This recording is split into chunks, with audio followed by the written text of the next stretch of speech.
हाय दोस्तों, नमस्कार। अनुराग यादव जौनपुर केस। दोस्तों, नाम तो मैं ले रहा हूं अनुराग यादव जौनपुर केस का, लेकिन यह केस अनुराग यादव से रिलेटेड बहुत कम है।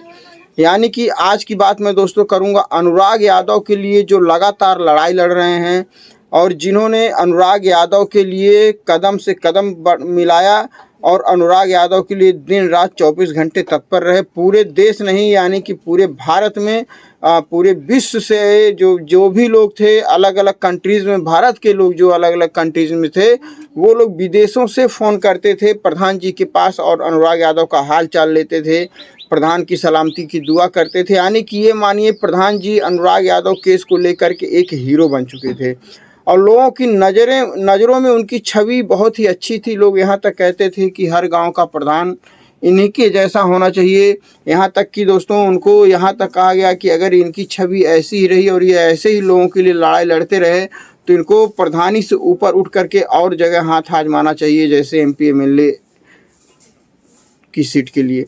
लेकिन दोस्तों आज वही प्रधान, जो प्रधान का कल तक मीडिया वाले गुणगान कर रहे थे, लेकिन आज वही प्रधान के ऊपर उंगलियां उठ रही हैं। और मीडिया के लोग नहीं उंगली उठा रहे हैं, हम लोग नहीं उंगली उठा रहे हैं। हम लोगों का काम है जो समाज में जो चीज़ें आती हैं वह चीज़ें बेहतर से बेहतर समझा करके आप लोगों के बीच में रखने का, निष्पक्ष भाव से, चाहे वह प्रधान जी हों, चाहे वह अनुराग हों, चाहे वह लालता हों, जो सही होता वही बातें आप लोगों के समक्ष आती हैं। तो दोस्तों देखिए, अब तक जो जिस प्रधान को हम लोग हीरो मान रहे थे, जिस प्रधान को हम लोग बहुत अच्छा मान रहे थे, अभी हालांकि जब तक कानून इस चीज़ की पूर्ण रूप से पुष्टि ना कर दे तब तक हम लोग कुछ कह नहीं सकते हैं, और जब तक प्रधान जी का खुद कोई बयान ना आ जाए, कोई इंटरव्यू ना आ जाए।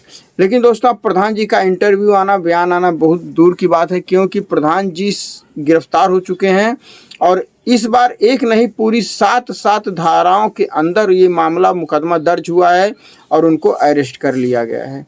जैसा कि आप लोगों को पता होगा, करीब 2 सप्ताह पहले पिंटू ढाबे की मारपीट को लेकर के प्रधान जी को अरेस्ट किया गया था और वह जाते हैं, बातचीत होती है और तुरंत छूट जाते हैं। लेकिन इस बार ऐसा नहीं होने वाला, क्योंकि इस बार प्रधान जी के साथ साथ उनके दोस्तों को भी अरेस्ट किया गया है और मामूली धाराएं नहीं, 7 धाराएं हैं, जिन धाराओं में मारपीट करना, जबरन वसूली करना, हिस्ट्री सीटर, गैंगस्टर और महिलाओं के साथ छेड़खानी करना, अभद्रता करना और हथियार दिखाना। तो इस तरह से कम जान से मारने की धमकी देना और रंगदारी करना, तो उनके ऊपर ये सारी धाराएं लगी हैं। इस तरह से धाराओं का नाम मुझे अभी स्पष्ट रूप से याद नहीं है, लेकिन जिस मामले में धाराएं लगी हैं वो हम आप लोगों को बता दें, क्योंकि अगर हम धाराओं की गिनती आप लोगों को बताएंगे, जैसे 76 हो गया, 308 हो गया, या तो 307 हो गया, तो इस तरह से धाराओं के नाम अगर हम बताएंगे तो शायद आपको समझ में नहीं आएगा। तो हम बताएं इनके ऊपर धाराएं कौन कौन सी लगी हैं और कौन है वह जिसने इनके ऊपर धाराएं लगाया है और कौन है जिसने इनके ऊपर केस किया है, सारी बातें बताएंगे। तो दोस्तों देखिए, मामला है पिंटू ढाबे का। पिंटू ढाबे पे जो मारपीट हुई थी उसी से लेकर के मामला है। लेकिन कहते हैं जब किसी भी इंसान का एक मामला खुलता है तो सारी दर परत खुलती जाती हैं। टोटल उनके ऊपर 17 से 18 मुकदमे हैं और उनको हिस्ट्री सीटर बताया गया है। अब जो संक्षिप्त में अगर धाराओं की भाषा आप लोगों को बताएं, मारपीट करना, जबरन वसूली करना, छिनैती करना, हथियार दिखाना, जान से मारने की धमकी देना, रंगदारी करना, इन सब धाराओं के साथ साथ गैंगस्टर एक्ट प्लस जो है हिस्ट्री सीटर और नशीले पदार्थों की तस्करी करना, इन सब बातों के साथ साथ जो पुरानी धाराओं के साथ साथ जो नई धारा है, एक महिला ने उनके ऊपर छेड़खानी का आरोप लगाया है और महिला ने उस आवेदन में लिखा है कि यह अपने दोस्तों के साथ आते हैं होटल पे और आने के बाद ज़बरदस्ती 20,000 रुपये की मांग करते हैं। पैसे ना दिए जाने की एवज़ में यह महिलाओं से भी अभद्रता करते हैं, यहाँ तक कि हथियार यानी कि कट्टा लेकर के दौड़ाते हैं, धमकाते हैं, मारने की धमकी तक देते हैं। मामला दोस्तों थोड़ी सी पुरानी रंजिश का है। पुरानी रंजिश ये है कि आज जो होटल चल रहा है, पिंटू ढाबा जो चल रहा है, वह ढाबा कभी प्रधान का हुआ करता था। किराए पे वह ढाबा प्रधान जी चलवाते थे और उसके बाद प्रधान जी के छोड़ देने के बाद उस ढाबे को पिंटू होटल के नाम से जो भी वहाँ के मालिक हैं उन्होंने खोला और वहाँ पर आए दिन अच्छे कस्टमर आते हैं, अच्छी आमदनी होती है। यह देख करके प्रधान ने वहाँ पर जानबूझकर झगड़ा किया, वहाँ से रंगदारी वसूलने का प्रयास किया। कुंभ के मेले में उस होटल से अच्छी खासी कमाई को देखते हुए प्रधान जी ने वहां पर जा करके उन लोगों से जबरन वसूली करना चाहिए, उन लोगों से जो है रंगदारी मांगी। रंगदारी ना देने पर और पैसे ना देने पर प्रधान ने उनके साथ मारपीट की।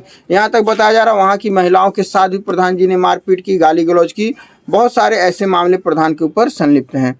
साथ साथ जो होटल के मालिक हैं वहाँ पर एक बुजुर्ग दंपत्ति, वो कहते हैं कि प्रधान ने अनुराग के लिए तो लड़ाई लड़ी है, इन बातों को नकारा नहीं जा सकता, लेकिन प्रधान अनुराग से पहले राम जी के कितने हितैषी थे आप यह गांव में पूछ सकते हैं।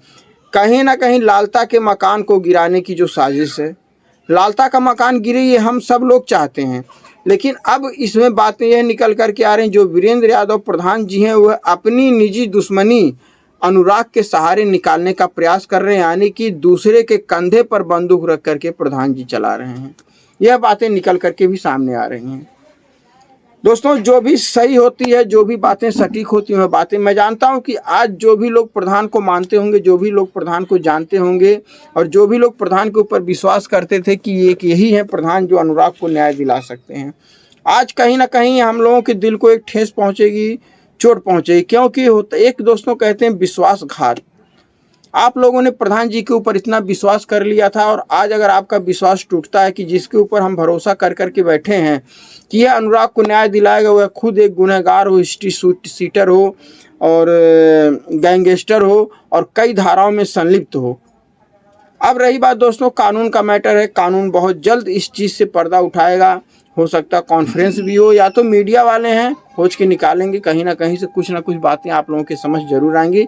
लेकिन फिलहाल अभी तक की जो जानकारी हम आप लोगों को बता दें कि इस समय प्रधान जी अपने साथियों के साथ जेल जा चुके हैं और जितनी धाराओं में जेल गए हैं, जिस तरह से उनके ऊपर मुकदमा लिखा गया, उस हिसाब से यही लगता है कि जमानत पर शायद छूटें, लेकिन अब वह इतनी जल्दी बाहर आने वाले नहीं हैं।